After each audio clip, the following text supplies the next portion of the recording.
એક ભાઈ મને પૂછ્યું મને કે શું ધીરું ભાજી ઘણી આવજા કરસતી એકારે હકી રીતે કદાચ મેં કીધું સર્કિટની સજા તો નહીં પણ નથી મેળ પડતો. તો અંદર 4-5 જણા કેદી મિત્રો થઈ ગયા.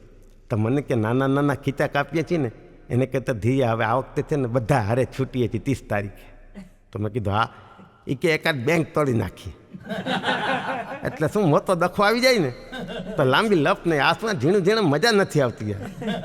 ઉઘરાણી એટલી થઈ ગઈ છે આપણી માથે કે નાની મજા નહીં આવે. એટલે કોઈક બેંક તોડી નાખી તો નક્કી કરી દઉં મારે શું આફ્રિકા સદન ઉપર 6 મારે બેંક હતી ને નક્કી કર્યું પ્લાનિંગ મુજબ. 3 જણા બીજા હતા ડાકુ જેવા ધનથી બેંક શું કેટલું લૂંટી લેવા હતા. તમે તો પાઇપ ઉપરથી ચડ્યા ઉપર. તો મને કે તું પહેલાં ચડ. એટલે મેં એને શું કીધું કે આવા કામમાં તમે પહેલાં ચડ કારણ કે મેં નાની ઝપાતું મારી લીધી છે. આ મોટું બેંકનું કામકાજ છે ને તો તમે ઉપર ચાડો પહેલાં. તો બોલો રાતના 12-12:30 જેમ હતું તો બધા ધીરે ચડ્યા. તો પછી તો હું ચડ્યો અંદર. તો હું કથોડ આગળ ઊભો હતો. તો મને કે હવે બેંક ખુલી ગઈ છે ધીરે તું પહેલાં પ્રવેશ કર. તો આપણે કુંભ મૂકીને ગ્રહ પ્રવેશ ના કરતા હોય. એવી રીતે 11:40 મેં પ્રવેશ કરી દો અંદર.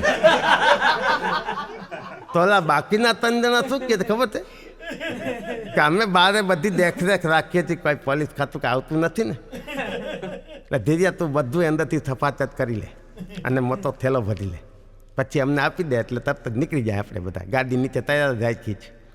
તો હું તો જ્યાં અંદર ગયો ને એક તો સાલું અંધારું કંઈક ચોર્યું લાઇટ કરીને તો કરાય નહીં. તો હું નાનકડી બેટરી રાખું છું. તેદી નસીબ નબળા થવા પાવર ડીમ આવતો. તો મેં આમ બેટરી મારી જાય ને અંદર કીધું સાલું આ બેંક છે કે શું છે સાલું બેંકને લગતું કાંઈ હાથમાં જ ન આવે.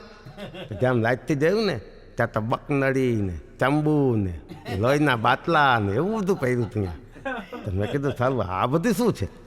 ઘણી બધી મહેનત કરી સાલું કાંઈ રોકડા હાથમાં જ ન આવે આવું જ બધું આવે. કાચના ચંબુ ને શીશીઓ ને નાની. તો પછી મેં એક બેટરી કહીને આમ જોયું ને તો સાલી બ્લડ બેંક હતી. બોલો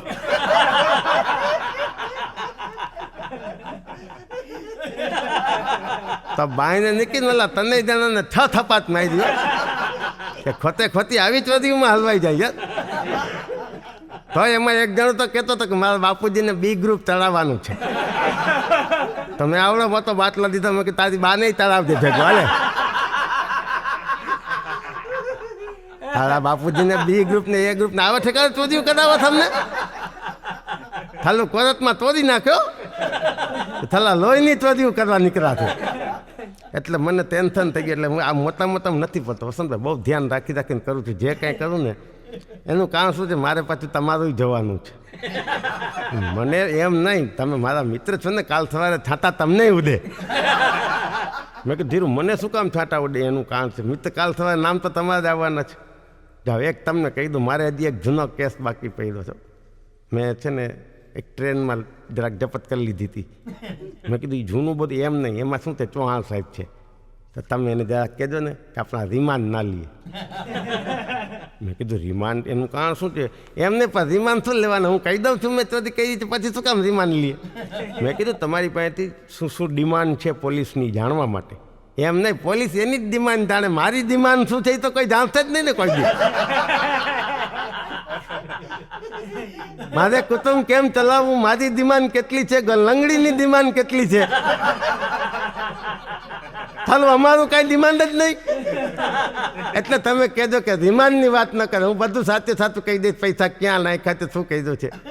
એટલે ચૌહાણ સાહેબને કહેજો મને મારે નહીં બહુ મારે છે. મને ઊંધા સુવડાવી અને 6-7 હોકીઓ મારી હતી ને મને એમથી જિંદગીમાં એટલે કહેજો મારકૂટનું રહેવા દે. મૌખિક વાત કરે બધી મૌખિકમાં આપણે એને પહોંચી જાય. કારણ કે અમુક શું તે પાછા બીજા બધા મારવા માંડે છે. આપણે ચાલો ઊંધા સૂતા હોય ખબર ન પડે કોણ મારીને વહી જાય.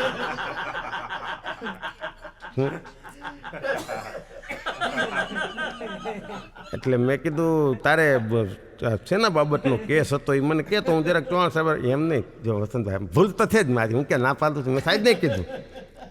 શું છે અત્યારે હરીફાઈ વાળો ધંધો થઈ ગયો છે. કોઈ પણ ધંધો કરો તો હરીફાઈ કરવી પડે. મેં કીધું પણ તે છે નહીં હરીફાઈ એમ નહીં હું તમને એ જ વાત કરું. મેં શું છે ગવર્મેન્ટ સાથે હરીફાઈ કરી. મારે તો દિમાગ છે ભાઈ જેને જેમ ઠીક લાગે એમ કરે. મેં કીધું ગવર્મેન્ટ સાથે હરીફાઈ આ એનું કારણ શું છે કે એ એકલી નહોતું છાપે એના કરતાં મેં છાપી. બોલો હવે એમાં આતીમાં લઈ લીધો છે. એટલે તમે કહેજો મને મારે નહીં, આ તો એક હરીફાઈનો બિઝનેસ હતો તો મેં જંપ લઈ ગયો. મોટા કૌભાન કહે છે એને છોડી મૂકે છે ને આવા ટીચુકડા ધીરિયાને બોલો તૂટી નાખે. એટલે તમે એમાંથી એક મેં કીધું એ કાલ વાત આવશે, સમય આવશે તે કહી દેતો. પણ હવે આતું તો એમને હવે તો ના જ કરું ને. આપણે એક વખત જેમાં પકડાઈ જાય ને એ ધંધો જ નથી કરતો. પણ મારે શું છે, મારો ધંધો કાયમ સરખો ના હોય. જો મારે શું છે 25 તારીખથી 30 તારીખમાં બહુ લગભગ હોય નહીં કાંઈ. મેં કીધું આમાં તારીખ એમ તમે સમજો યાર, 25 તારીખથી 30 આખર તારીખ કહેવાય, કોઈના ખીચામાં કાંઈ હોય નહીં. એટલે હું આ ટાઈમમાં લગભગ હાથ નાખતો જ નથી. 1 તારીખથી 5 તારીખમાં હબોડી નાખું બધાને. હા મેં કેટલાયના પગાર મારા ઘરે મોકલી દીધા છે. એ જોઉં કે આજ 1 તારીખ છે, નોકરીમાંથી છૂટે એટલે હું નથી મળતું સાયકલ પર ચડી શકે. ઘરે જઈને આમ કાઢે ત્યાં આંખમાં ધરી આવી ગયા હોય. ઘણા કહેતા હોય છે ધૈર્ય સામો મળ્યો તો. ગામમાં હવે મારી એટલી બધી પબ્લિસિટી થઈ ગઈ છે, તમે માનશો નહીં. તમે કયો વાત તમે કહીને કહું છું, હવે તો દરજીઓએ નક્કી કર્યું કે ધીરજલાલ પેન્ટ એન્ડ શર્ટ. તો સાલું મેં વિચાર કર્યો કે આ કઈ જાતના પેન્ટ એન્ડ, આપણા નામના પેન્ટ એન્ડ શર્ટ બહાર પડે છે. શું કામ ખબર છે? ખીચા વગરના. બોલો ખીચું હોય તો ધીરીઓ કાપે ને. બાકી હું એક વખત જો નક્કી કરું કે આના દૂતા બોલાવી દેવા છે, પછી પીછેહટ ના કરવું. અને હજી સુધી ક્યાંયથી ફેલાઈ નથી ગયો. તમને એક નાનકડો આ કોઈને કહેતા નહીં. તમે જામનગરના મારા મિત્ર છે ને વસંત આગળ બધી વાત સાચી કહું. તમને ખબર છે ને? મેં શું એમ નહીં, જો તમને ખબર છે હું ગયા વખતે મને 6 મહિનાની જેલ થઈ હતી, પણ હું જ્યારે છૂટ્યો ને તેથી તમને યાદ હોય તો હું છૂટી ગયો હતો ને તમે મને લેવા આવ્યા હતા, પણ મને રજા ન દીધી. ખબર છે? તમે મારા ઘરે આવીને કીધું હતું. એટલે મેં કીધું હા. શું કામ રજા નહોતી દીધી ખબર છે? કાગળિયા તૈયાર થઈ ગયા, જેલમાંથી હું છૂટ્યો બધું બરાબર છે, પણ જેલર એવી મિત્રતા કરી હતી કે હું જ્યારે છૂટીને બહાર નીકળતો હતો ને તો જેલર બિચારો મને ભેય તો ગદગદિત થઈ ગયો. હવે મારાથી ભૂલ થઈ ગઈ, એનું ખીચું કપાઈ ગયું. પાછો 6 મહિના માટે ઘાલી દીધો.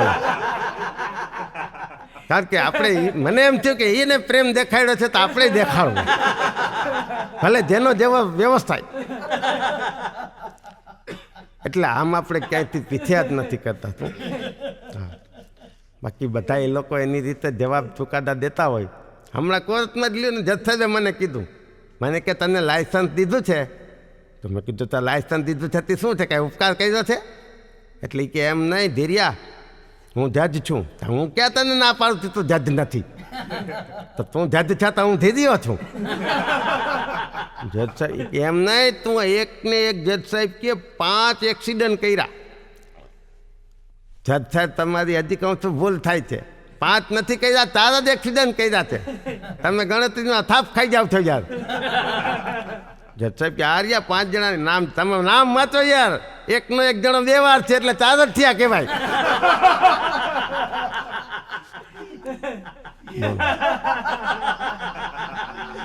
જજ સાહેબ ને ઘૂમરે નાખી દીધા.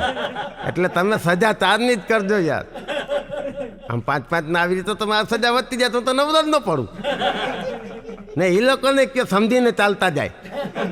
અમે લાયસન્સ દીધું હોય તો અમને તો આવડતી હોય તો જ દીધું હોય ને. એ લોકોને હાલવાનું લાયસન્સ દો. આવા તાપલા પગ લઈને બજાર વચ્ચે આયલા જતા હોય છે. આપણે વરણ વગાડીએ, બેરીનો પેટનો ગુડાડો હોય તો આપણે શું કરીએ? એના હાથું સજા આપણે પડે એમ. એને કાંઈ નહીં કે આપણે બધું આવું આવશે. થોડા કાયદા સુધારવાની જરૂર છે.